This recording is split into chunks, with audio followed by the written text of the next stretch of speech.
Yesterday, we have discussed cell wall, the structure of cell wall, and the function of cell wall. And also, we discussed the structure of nucleus. Okay, do you know who first discovered nucleus? Who got the credit? Who got the credit of discovering nucleus? Anybody remember? We have studied in 8th class. Divesh, who discovered the nucleus in the cell? Hmm?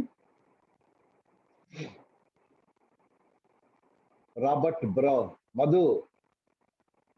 Robert Brown discovered nucleus in 1831.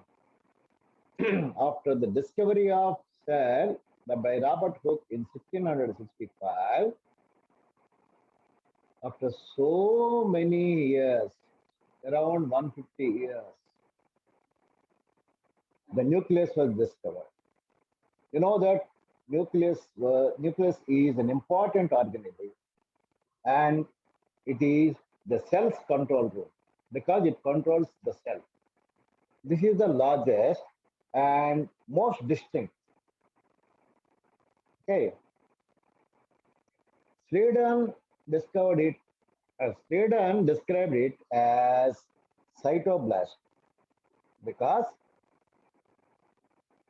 he observed that new cells are created with the help of nucleus. You know that eukaryotic cell have the specific membrane-bound nucleus, and the prokaryotic cells do not have a specific membrane-bound nucleus.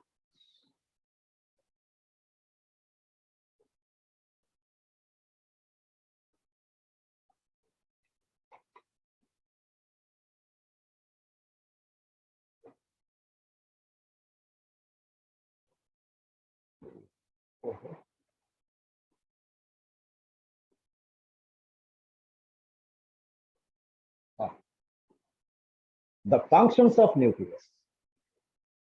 The functions of nucleus.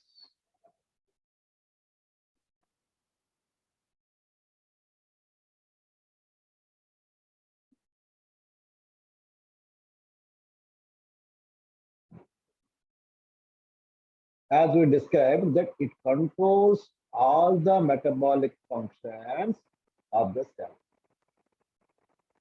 So, metabolic activities are movement, locomotion, nutrition, respiration, excretion.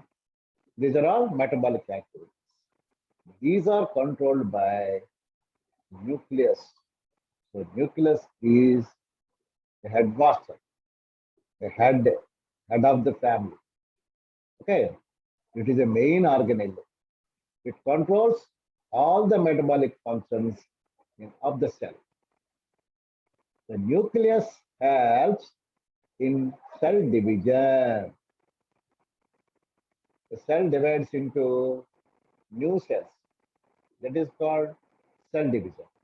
Okay, the cell division is a peculiar character of the cell. So one cell divides into two, and two cells divide into four, so on. Okay, and the nucleus helps in protein synthesis. It helps in protein synthesis. And the proteins are synthesized with the help of nucleus. Do you know why?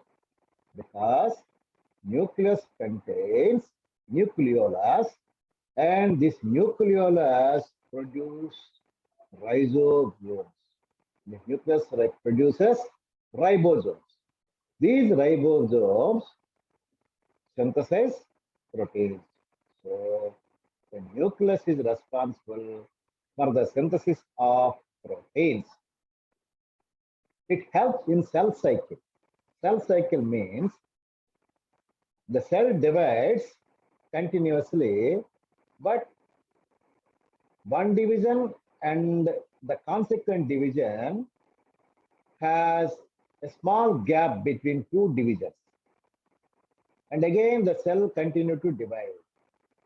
So This gap and the division together called cell cycle. It helps in cell cycle. The nucleus is responsible for transfer of hereditary characters from parents to their progeny. Ante some characters that transfer from four parents to parents, parents to their children, children to their children. This is called heredity.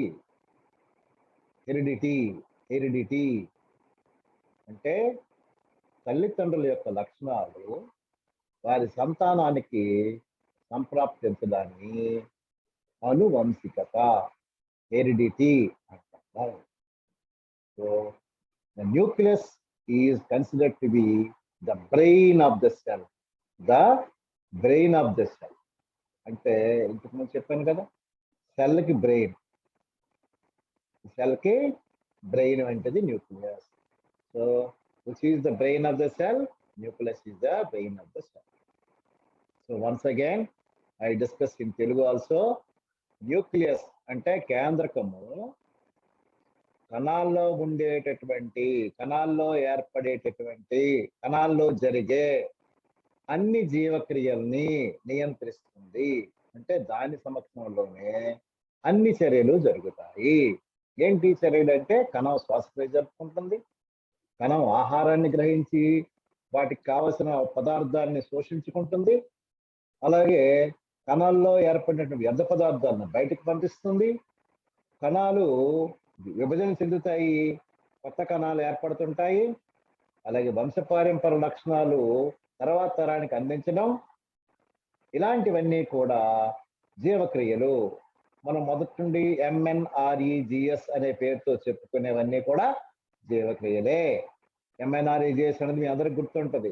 M అంటే movement and nutrition, movement and locomotion, ఇది తెలుసు. మళ్ళీ దీన్ని waste అనవసరంగా time waste చేయడం. Okay, అలాగే cell division కూడా, కణాలు విభజన చెందడానికి కూడా కారణం ఎవరు అంటే కేంద్రకమే. ఎందుకు? కేంద్రకములో దారపోగులు లాంటి నిర్మాణాలు ఉంటాయి, వాటిని క్రోమోజోములు అంటాము. ఈ క్రోమోజోముల్లో జన్యువులు ఉంటాయి. ఈ జన్యువుల్లో DNA, డిఆక్సీ రైబో న్యూక్లిక్ యాసిడ్ అనే పదార్థం ఉంటుంది. ఇందులో లక్షణాలన్నీ కూడా కోడింగ్ చేయబడతాయి. ఈ DNA శుక్రకణము మరియు అండము ద్వారా పిల్లలకి ఈ లక్షణాలు సంప్రాప్తిస్తాయి. ప్రత్యుత్పత్తి పాఠంలో మనం చెప్పుకున్నాం అనుకుంటా. అంటే ఆ ప్రత్యుత్పత్తి స్టార్టింగ్ లోనే మనం ఇంట్రొడక్షన్ చెప్పుకున్నాము, తర్వాత కరోనా వచ్చింది. తర్వాత కేంద్రకము మాంసకృత్తులను తయారు చేస్తుంది, ప్రోటీన్స్ తయారు చేస్తుంది. ఇలా తయారు చేసుకోవడానికి కారణం ఏంటంటే there is nucleolus inside the nucleus. So this is nucleus. Inside this violet color round shaped spherical shaped structure is nucleolus. This nucleolus produces ribosomes, and these ribosomes comes out of the nucleus through a nuclear membrane pores to the endoplasmic reticulum. So these are ribosomes. This is one ribosome. This is one ribosome. This is one ribosome. They are dot-like structures. They called ribosomes. These ribosomes are produced in the nucleolus and transported towards the endoplasmic reticulum. These ribosomes prepare proteins. So hence, the nucleolus is responsible for the release of ribosomes, and the ribosomes are responsible for the synthesis of proteins. These are all present inside the nucleus. So nucleus is the responsible for the production of proteins. And also the nucleus helps in cell cycle. కణ చక్రం continue అవ్వడానికి, అంటే కణ విభజన ఒకసారి విభజన తర్వాత మళ్ళీ విభజన చెందడం, మళ్ళీ విభజన చెందడం, ఇలాగ సెల్స్ అని డివైడ్ అయిన తర్వాతే కదా ఇప్పుడు ఫస్ట్ మనం ఎవరైనా సంతానం పుట్టేటప్పుడు ఉదాహరణకి మానవుల్లో ఒక స్పెర్మ్ సెల్ ఒక ఓవాతో కలుస్తుంది. అప్పుడు దాన్ని ఫెర్టిలైజేషన్ అంటాము. The fusion of male and female gametes is called fertilisation. After fertilisation, zygote is formed. This zygote is a single cell. This zygote goes this zygote continuously divides. This zygote divides into two cells into four into eight into 16, 16 into 32, and 32 into 64, so on. Still, up to the age of 14, at least 17, 18 years, the male persons grow. After that, the vertical growth will be stopped. In females, the growth stops by 17 years or 16 to 17 years. After that, they don't grow vertically. మనం 8th class లో నేర్చుకున్నాం మనం adolescent ఎడ్యుకేషన్లోని. కాబట్టి ఇలాగ పెరుగుతున్నామంటే అర్థం ఏంటంటే మన శరీరంలో కణాల సంఖ్య పెరుగుతుంది. అలాగే ఎప్పుడైనా మనకి ఏదైనా గాయం తగిలిందనుకో ఆ గాయం మళ్ళీ మానిపోతుంది. అంటే శరీరంలో ఏవైనా కొన్ని కణాలు పోతే ఆ కణాలు తిరిగి మళ్ళీ కొత్తవి ఏర్పడుతున్నాయి. ఇలా ఏర్పడడానికి కారణం ఏమిటి అంటే సెల్ డివిజన్. ఒక సెల్ డివిజన్ అయిన తర్వాత మళ్ళీ అదే సెల్ మళ్ళీ డివిజన్ అవ్వడానికి కొంత టైం పడుతుంది. అంటే సెల్ డివిజన్ అనేది కంటిన్యూస్ గా ఇలా జరుగుతూనే ఉంటుంది. ఏ రకంగా జరుగుతుంది, ఏ స్టెప్ తర్వాత ఏ స్టెప్ తర్వాత ఏ స్టెప్ జరుగుతుందో తెలిసేదే సెల్ సైకిల్. అలాగే the nucleus is responsible for the transfer of hereditary characters from parents to next generation. అంటే వంశపారంపర్యంగా తాతల తాలూకా లక్షణాలు తండ్రులకు, తండ్రుల లక్షణాలు పిల్లలకి, పిల్లల లక్షణాలు వారి పిల్లలకి, వాళ్ళ లక్షణాలు వాళ్ళ పిల్లలకి, ఇలాగ తరతరాలుగా లక్షణాలు వస్తాయి. ఉదాహరణకి పిల్లి పిల్లే పుడుతుంది, అంతేగాని ఎలక పుట్టదు కదా. ఏనుగుకి ఏనుగు, పులికి పులి, దివేష్ లాంటి అబ్బాయి పుడతాడు. దానికి కారణం ఏంటి? ఆ కణంలో ఉండేటటువంటి క్రోమోజోములు. ఈ క్రోమోజోముల్లో ఉండేటటువంటి జన్యువులు, జీన్స్. ఆ జీన్స్ లో ఉండేటటువంటి డిఎన్ఏ. ఆ డిఎన్ఏలో దివేష్టాలకు లక్షణాలన్నీ అలాగా కోడ్ చేయబడి ఉంటాయి అన్నమాట. వాడి ఏ కలరు అంటే ఏ కలర్లో ఉన్నాడు, వాడు ముక్కు సైజు షార్ప్గా ఉందా బ్లంట్గా ఉందా, వాడి హెయిర్ కర్లింగ్ హెయిరా ప్లెయిన్ హెయిరా, వాడికి మీసం గడ్డ ఉందా, చెవులు పోగులు అంటుకున్నాయన్నా లేదా, పొడవా పొట్టా, స్టౌట్గా ఉంటాడా సన్నగా ఉంటాడా, అలాంటి బిడ్డే పడతాడు. కేవలం ఒక దివేష్ లక్షణాలు కాదు, దివేష్కి పెళ్ళి అయిన తర్వాత కదా పిల్లలు పడతారు, అది భార్యకి కదా పిల్లలు పడతారు. కాబట్టి ఇద్దరు తాలూకా లక్షణాలు వాళ్ళ బిడ్డకు వస్తాయి. అలాగే వాళ్ళ చెల్లికి పిల్లలు పుడితే ఆ చెల్లి పోలిక వాళ్ళ బామర్ది పోలికలు వస్తుంటాయి. అలాగే లోకేశ్వరికి పిల్లలు పుడితే లోకేశ్వరి పోలికలు వస్తుంటాయి. అలాగే బంకుల సాయికి పిల్లలు పుడితే కలద్దలు పెట్టుకుంటుంది 8th క్లాసులోనే. ఆ రకం అనమాట. అంటే లక్షణాలు, తల్లిదండ్రుల యొక్క లక్షణాలు వారి పిల్లలకి చేరవేయడానికి కారణం ఏమిటి అంటే న్యూక్లియస్. ఓకే, కాబట్టి ఇన్ని పనులు జరుపుతుంది. మనకు ఎలాగైతే మనకు మెదడు ఎలాగైతే అన్ని పనులకి సహకరిస్తుందో అలాగే ప్రాణంలో జరిగే అన్ని పనులకి కూడా సహకరించేది కేంద్రకం న్యూక్లియస్. కాబట్టి this nucleus is considered as the brain of the cell. This nucleus is considered as the brain of the cell.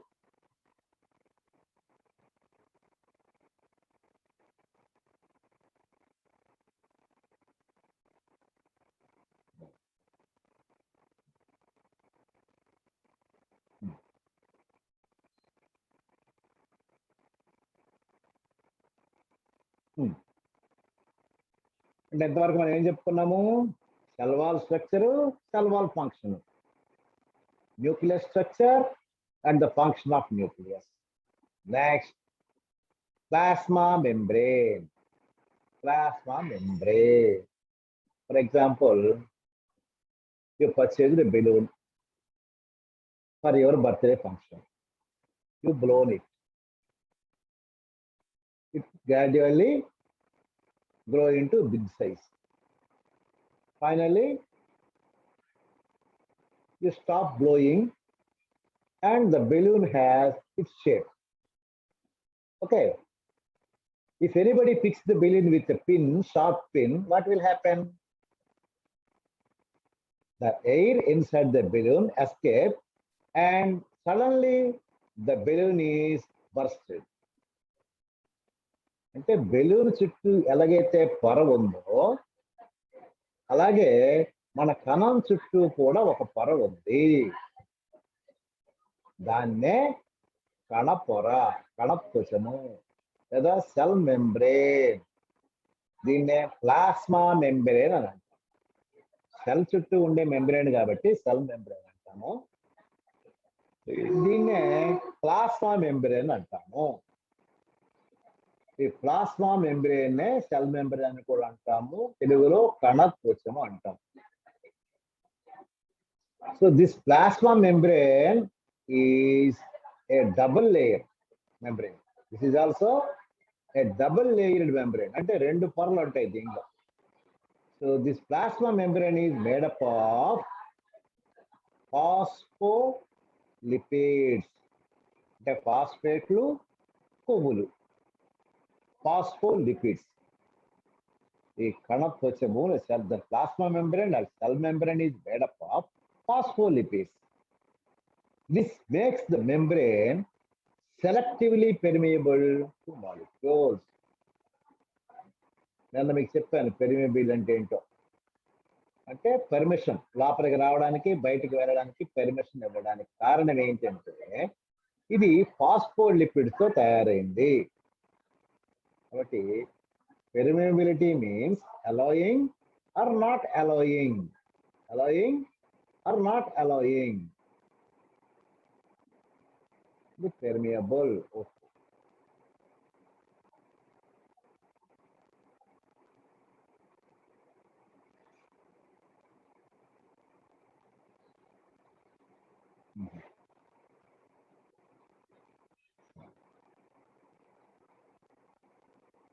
Selectively permeable. Permeable అంటే ఏంటి? పర్మిషన్ వస్తుంది. అంటే పొర ఇప్పుడు కణంలోకి ఏదైనా పొర బయటికి అంటే కణంలోకి ఏవైనా రావాలన్నా, కణం బయటికి ఏవైనా వెళ్ళాలన్నా కణ పొర అనేది అడ్డంగా ఉంటుంది. ఈ కణ పొర అనేది కణానికి ఒక స్పష్టమైన ఆకారాన్ని ఇస్తుంది. It gives a specific shape. For example balloons ఉన్నాయి. కొన్ని బెలూన్స్ ఏమో దోసకాయల్లా పొడవుగా ఉంటాయి, కొన్ని ఆనపకాయల్లా ఉంటాయి, కొన్ని ఏమో గుమ్మడికాయల్లా గుండ్రంగా ఊతుంటే గుండ్రంగా వస్తాయి. ఇంకా మరికొన్ని బొమ్మలు ఉంటాయి, డాల్ఫిన్ లాగా, కోడిలాగా, కోతిలాగా. మనం గాలి కొడితే అది పూర్తిగా ఓపెన్ అయ్యేసరికి ఒక షేప్ వస్తుంది. ఆ షేప్ ఏదైనా కావచ్చు. అది అంటే ఆ పొర ఏ షేప్లో ఉందో అది గాలి కొడితే ఆ షేప్లో వస్తుంది. మనం కొంటుంటాం కదా డాల్ఫిన్స్ అని కానీ, ఇలా రకరకాల బొమ్మలు రోడ్డు మీద అమ్ముతుంటారు కదా. అలాగే బెలూన్లు కూడా అన్ని ఒక్కలాగా ఉంటాయా? కొన్ని సన్నంగా ఉంటాయి దోసకాయలాగా, కొన్ని లావుగా, కొన్ని పొడవుగా, ఇలా ఉంటాయి. సో దానికి ఆ రకమైన షేప్ రావడానికి కారణం ఏంటంటే దానిపైన ఉండేటటువంటి పొర.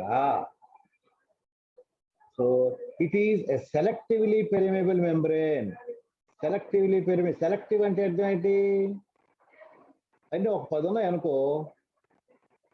ఇప్పుడు బంకు సాహితి ఒక ఫంక్షన్కి వెళ్ళింది, లేదా హోటల్కి వెళ్ళింది. అక్కడ మెనూ కార్డు చూసింది. మెనూ కార్డు చూసి ఆర్డర్ ఇవ్వాలి కదా. అక్కడ ఏమున్నాయి? Chicken biryani, chicken joints, mutton biryani, ఇంకా అది palak paneer, prawns, egg, fish, white rice, curd rice, ఇలాంటివన్నీ ఉన్నాయి. ఇప్పుడు తనకి ఏంటి ఇష్టమో అది సెలెక్ట్ చేసుకుంటుంది. So 1 plate chicken biryani and 1 plate biryani, 1 plate prawn, 1 fish, అలాగే ఆర్డర్ చేసుకుంటుంది కదా. అంటే ఇది సెలెక్ట్ చేసుకోవడం. In the same way the plasma membrane selects what ever it has to take and whatever it has to remove from the cell. అంటే cell లోపలికి ఏమి తీసుకోవాలో, సెల్ నుండి దేన్ని బయటికి పంపించాలో ఈ పొరే డిసైడ్ చేస్తుంది, సెలెక్ట్ చేసుకుంటుంది. అంటే అన్ని తీసుకోదు, అన్నిటినీ తీసుకోదు. కొన్ని నష్టం కలిగించే ఉంటాయి, కొన్ని మేలు చేసే ఉంటాయి. ఎవరైనా మేలు చేసేవి తీసుకుంటారు కానీ నష్టం కలిగించేవి తీసుకోరు కదా. అంటే కలం చుట్టూ ఓ పొర ఉంది, ఆ పొర అనేది దాని అవుటర్ మెంబ్రేన్. దానికి అంటే బయట ఒకవేళ స్కిన్ అనుకో, స్కిన్ పైన ఉండే సెల్కి వాతావరణం అనేది అవుటర్, బయట వైపు ఉంటుంది. ఈ వాతావరణంలో బ్యాక్టీరియా ఉంటుంది, నీరు ఉంటుంది. మనం స్నానం చేస్తున్నాం, స్నానం చేస్తే నీరు లోపలికి వెళ్ళిపోతుంది, ఏంటి వెళ్ళదు కదా. ఎక్కడైనా దెబ్బ తగిలింది అనుకో, వెంటనే పూసుకోండి, దాని నుండి చీమ వస్తుంది. అంటే అర్థం ఏంటి, మన శరీరంలోకి కొన్ని సూక్ష్మజీవులు ప్రవేశిస్తాయి. ఎందువల్ల? దెబ్బ తగలడం వల్ల. దెబ్బ తగలడం వల్ల చర్మం కన్నమైంది, ఆ చర్మం నుండి కణాలు లోపలికి వెళ్తాయి. బ్యాక్టీరియా కానీ ఫంగస్ కానీ ఇలాంటివి లోపలికి వెళ్తాయి. అంటే కావాలని శరీరము నష్టాన్ని కలిగజేసే వాటిని లోపలికి తీసుకోదు.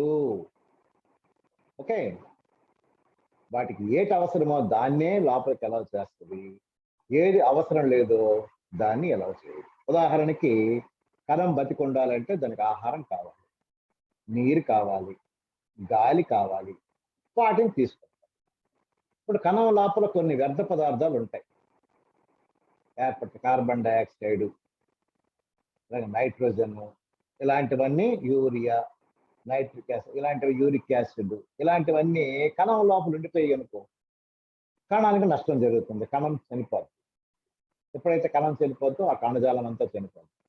కణజాలం పాడైతే ఆ ఆర్గాన్ పాడైపోద్ది, ఈ ఆర్గాన్ పాడైతే ఆర్గాన్ సిస్టమ్ పాడైపోద్ది, ఆర్గాన్ సిస్టమ్స్ అన్ని పోతే ఆర్గనిజం కూడా చనిపోద్ది. కాబట్టి వాటికి నష్టం కలిగజేసే పదార్థాన్ని బయటికి పంపిస్తుంది. It allows only the entry and exit of selective material in and out of the cell. కణం లోపలికి, కణం బయటికి కొన్ని పదార్థాలు మాత్రమే, కొన్ని ఎంపిక చేసిన పదార్థాలు మాత్రమే బయటికి తీసుకెళ్తుంది, లోపలికి తీసుకుంటుంది.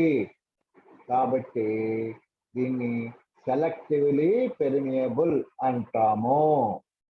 సెలెక్టివ్లీ పెర్మియబుల్ అంటే అర్థమైంది కదా. ఇప్పుడు సెలెక్టివ్లీ పెర్మియబుల్, పెర్మియబుల్ అంటే పర్మిషన్, సెలెక్టివ్ అంటే కొన్నిటిని మాత్రమే. ఏ కొన్నిటిని? ఏవైతే వాటికి అవసరమో వాటిని మట్టికి లోనికి రానిస్తుంది, మిగతా వాటికి లోపలికి రానిస్తుంది. ఓకే, ఇది ఫాస్ఫోడ్ లిక్విడ్ తో తయారు చేసినటువంటి మెంబ్రేన్. అంటే రెండు రకాల పదార్థాలు ఉన్నాయి, అంటే ఫాస్ఫేట్లు, లిక్విడ్లు, ఈ రెండు కలిపి తయారైనటువంటి సెల్ మెంబ్రేన్. ఈ ఫాస్ఫేట్ లిక్విడ్ తో తయారైంది కాబట్టి దీనికి ఈ పెర్మియబిలిటీ అనేటటువంటి లక్షణం అనేది వచ్చింది. అండర్స్టాండ్? చూడండి, ఇక్కడ ఇది పై పొర, ఇది లోపల పొర. అంటే రెండు పొరలు ఉన్నాయి. పై పొర నుండి కిందకి ఇలాగా దారాల్లాగా ఏలబడుతున్నాయి. కింద పొర ఇక్కడ తల, ఈ రెండు ఏదో తాళ్ళలాగా ఏలబడుతున్నాయి. ఇక్కడ తల కిందకి కాలు మీదకిలా ఉన్నాయి. అంటే ఇది ఒక పొర, ఇది ఒక పొర. కాబట్టి దీన్ని డబుల్ లేయర్డ్ మెంబ్రేన్ అంటాము. Okay,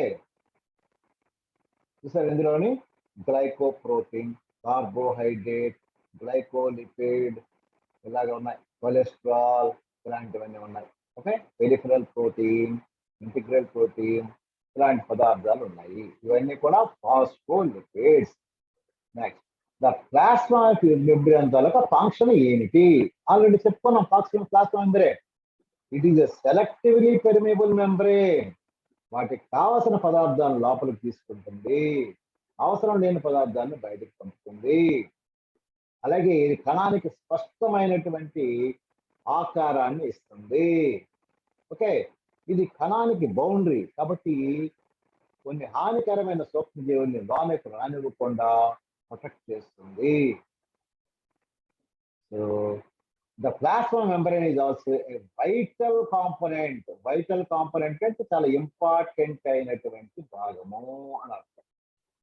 of cellular control, కణంలోకి control ఏవి రావాలో ఏవి పోవాలో కంట్రోల్ చేస్తుంది కాబట్టి ఇది ఒక ఇంపార్టెంట్ అయినటువంటి ఆర్గనెలే. Its responsibility is to restrict what can enter and what can leave from the cell. అంటే ఏది లోపలికి రావాలి, ఏది బయటికి పోవాలి అన్నది దీన్ని మనకి చేస్తుంది. ఎవరు?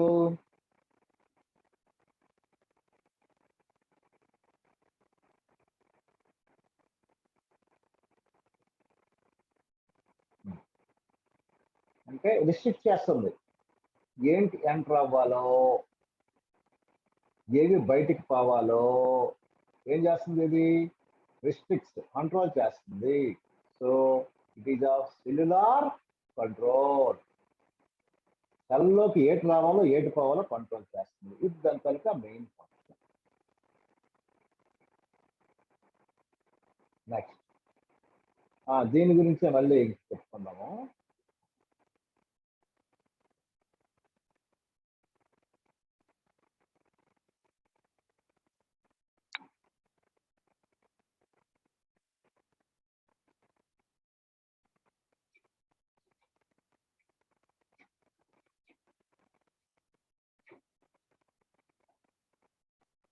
లేదా టెక్స్ట్ బుక్స్ ఉన్నాయా?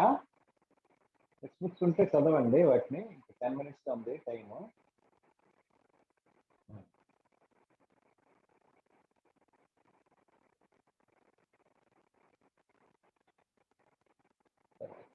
ఈ సెల్ మెంబ్రెయిన్ లో చిన్న చిన్న రంధ్రాలు ఉంటాయి.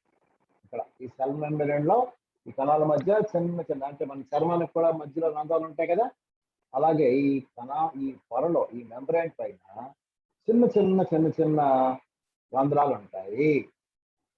అందుకే దీన్ని పోరస్ అంటాం. పోరస్ అంటే ఏంటంటే చిన్న చిన్న రంధ్రాలు కలిగినటువంటిది. తర్వాత ఈ ప్లాస్మా మెంబ్రెయిన్ అనేది ఈక్విలిబ్రియం మెయింటైన్ చేస్తుంది, అంటే సమతా స్థితిలో వస్తుంది కణాన్ని. సపోజ్ కణంలో కొంత గాలి, కొంత నీరు, కొన్ని జీవ పదార్థం ఇలాంటివన్నీ ఉన్నాయి. అవి బయట నుండి ఒక్కసారి లోపలికి వచ్చి సరిపో కణం ఏడవద్ది పెద్దది ఉబ్బిపోయి పగిలిపోయి చనిపోతుంది. అంటే ఎప్పుడైతే లోపల నుండి అంటే బయట నుండి లోపలికి ఏవైనా పదార్థాలు ఎంటర్ అయితే దాన్ని ఈక్విలిబ్రియం మెయింటైన్ చేయడానికి కణంలో ఉండే కొన్ని పదార్థాలని వెంటనే బయటకు పంపించేస్తుంది. అంటే ఎప్పుడు ఒకే షేపులోని ఉండేటట్టు ప్రయత్నం చేస్తుంది. అంటే ఒకే బ్యాలెన్స్ చేస్తుంది అనమాట. It maintains the balance. లోపల ఉండే పదార్థాల్లో ఏది ఎక్కువ కాకుండా ఏది తక్కువ కాకుండా చూసుకునే పరిస్థితి ఈ ప్లాస్మా మెంబ్రెయిన్. మీకు మామూలుగా అర్థం అవడానికి మీకు ఎగ్జాంపుల్ చెప్తాను. మీకు ఎవరికైనా సరే కంటిన్యూస్గా 4-5 విరోచనాలు అయ్యనుకోండి, వాంతులు విరోచనాలు అయ్యాం, ఏం చేస్తారు? వెంటనే హాస్పిటల్కి వెళ్తారు, అవునా కదా? ఒకవేళ హాస్పిటల్కి వెళ్ళకపోతే చాలా ప్రమాదం. ఎందుకు? మీరు వెంటనే నీరసంగా అయిపోతారు. మీ చేతుల మీద కానీ మీ పొట్ట మీద ఉండే స్కిన్ లాగినట్టయితే మళ్ళీ వెనక్కి తొందరగా వెళ్ళదు, నెమ్మదిగా వెళ్తుంది. ఇప్పుడు అందరూ ఒకసారి దీన్ని చెప్పించేయండి. మీ చేతి మీద ఉన్న స్కిన్ ని ఒకసారి ఇలా పైకి లాగండి, వదిలేయండి, చేయండి ఒకసారి అలాగ అందరండి.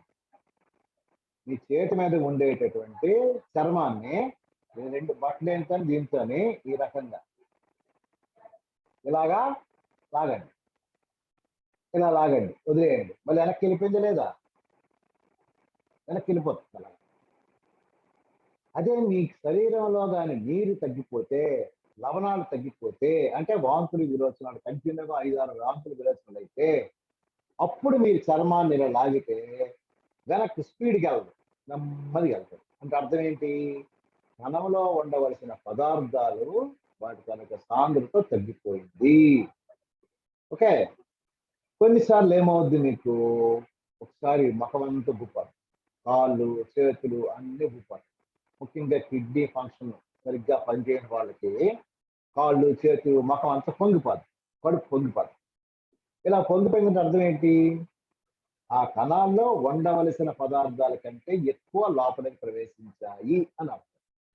అంటే కణం లోపలికి పదార్థాలు ఎక్కువ ప్రవేశించకుండా, కణంలోంచి పదార్థాలు ఎక్కువ బయటకు వచ్చేయకుండా ఎప్పుడూ సమతా స్థితిలో ఉంచేటటువంటి విధిని ఈ ప్లాస్మా మెంబ్రేన్ నిర్వహిస్తుంది. So the plasma membrane maintains the equilibrium of organelles present inside the cell. కణం లోపల ఉండే ఇతర ఆర్గనెల్స్ అన్నిటినీ కూడా బ్యాలెన్స్ లో ఉంచేటటువంటి బాధ్యత ప్లాస్మా మెంబ్రేన్ది. అర్థమైందా? అలాగే ప్లాస్మా మెంబ్రేన్ గుండా ఒక కణంలో ఉండే పదార్థాలు మరో కణంలోకి, మా కణం నుండి మరో కణంలోకి ఇలాగ బయటికి లోపలికి రావడానికి అవకాశం ఉంది. దీన్నే పెర్మియబిలిటీ అంటున్నాము. అర్థమైందా? ఇప్పుడు సపోజ్ మనం ఆహారం తీసుకున్నాము, తీసుకున్న ఆహారం కడుపులోకి వెళ్ళి జీర్ణం అయిపోయింది. ఈ జీర్ణమైన ఆహారం పేగుల్లోంచి రక్తంలోకి వస్తుంది. ఈ రక్తంలో చేరినటువంటి ఆహార పదార్థాలు అన్ని కణాలకి ఒకదాని నుండి ఒకటి ఒకదాని నుండి ఒకటి అలా సర్దుకుంటాయి అన్నమాట. అంటే కణం నుండి కణాలకి ఎంట్రన్స్ లేదనుకో, వెళ్ళలేవు కదా. కాబట్టి ఒక కణం నుండి మరొక కణానికి పదార్థాలు రవాణా చెందడానికి కూడా ఈ ప్లాస్మా మెంబ్రేన్ అనేది ఉపయోగపడుతుంది. ఓకే, తర్వాత ఇది అందుకే ఇది చాలా ఇంపార్టెంట్. ఈ ప్లాస్మా మెంబ్రేన్ అనేది చాలా ఇంపార్టెంట్. రేపు మనము మరో సెల్ ఆర్గాన్ గురించి చెప్పుకుందాము. ఇప్పుడు ఒక 5 minutes లోపే ఉంది. నేను స్క్రీన్ షేరింగ్ అనేది ఆఫ్ చేసేస్తున్నాను.